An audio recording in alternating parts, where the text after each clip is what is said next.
The first structure that we examine today is the Great Pyramid at Giza. One of three pyramids by Giza, it is also known as the Pyramid of Khufu, or the Pyramid of Cheops. It was one of the seven wonders of the ancient world, and it actually today is the only one of the seven that remains largely intact. Interestingly enough, from the pyramid is the actual design. You almost see the patriarchal and male dominance by placing the king's chamber above the queen's chamber, not at an equal level.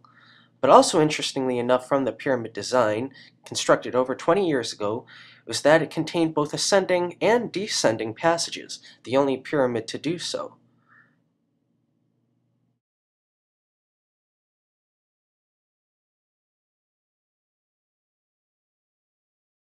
The next structure that we examine is the Temple of Amun-Ra. But what's interesting about the Temple of Amun-Ra is that it was actually a continuing project. It contains several sphinxes, but also, as we'll see in the slide coming up, several columns, and the pylons that were part of the temple were actually added by several emperors throughout Egyptian history. As we're about to see, though, columns and symmetry was not just big in Egypt. As we learned in class, the Greeks also were very big on all different types of columns, and perhaps that's best seen in the Parthenon. Located in Athens, Greece, the Parthenon was a temple built for the Greek goddess Athena. But interestingly enough, over the course of history, the Parthenon has been used as a place of worship not just for the Greek pagan religion, but also for Catholicism and Christianity during the reign of Christianity in Europe in the Middle Ages.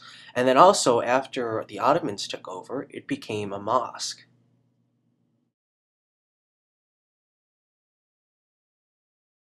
Unfortunately for us, however, the Parthenon in Athens was destroyed by an explosion several hundred years ago. Thankfully, however, we actually have a real replica of the Parthenon not too far from us, down south in Nashville, Tennessee. It's an exact replica of the Parthenon, down to the very details of the statue inside.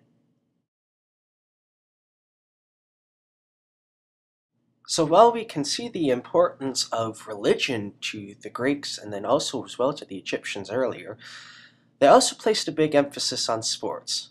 It seems very similar to modern society. If you think of Sundays, you think of going to church and then going to the football game afterwards. And the Greeks were very big into sports as well. Obviously, were very well aware of their importance to the creation and the continuing existence of the Olympics. The Delphi Stadium, as you can see here with a very majestic view in its location, was used to host chariot races as well as other athletic contests at the time that were very well attended by the citizens. Sports were not just popular in Greece, as we would learn, they were also popular in Rome, although perhaps not in the most morally acceptable form.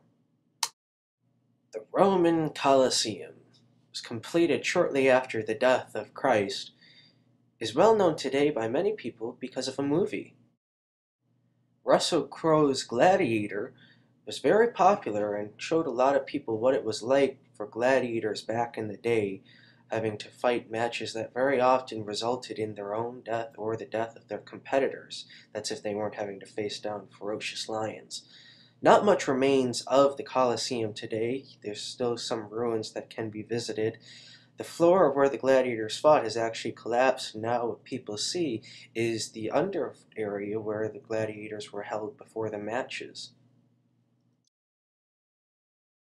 Also part of Roman history, though, is the Arch of Constantine, signaling a different form of conquest than the so-called gladiator conquests.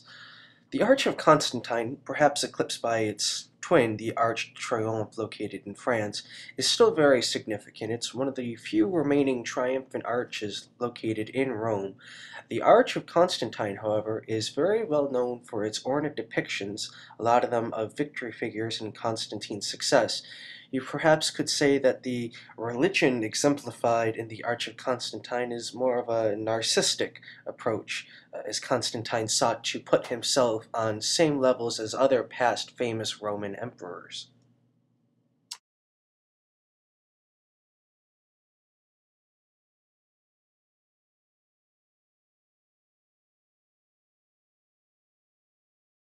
Moving into the Romanesque period, we take a look at the Pisa Cathedral.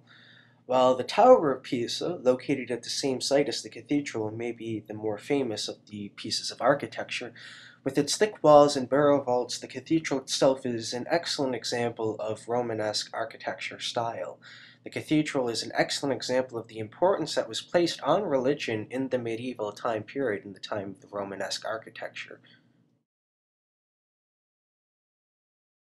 Immediately after the Romanesque period was the Gothic period.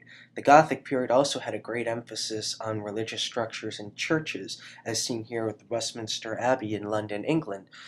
The Gothic period, though, differed from the Romanesque period. As you can see, there's a great emphasis placed on windows, and the rose window seen here from the side of the Westminster Abbey, that allowed for more light to be brought into the church.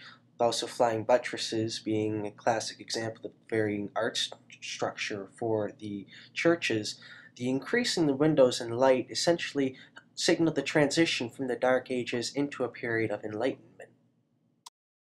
The last structure, though, that we take a look at is the Cathedral of Santa Maria del Fiore, otherwise known as the Florence Cathedral. Built during the early Renaissance, the cathedral is perhaps best known for its dome, an octagonal shape built out of brick. It remains the largest brick dome in the world today.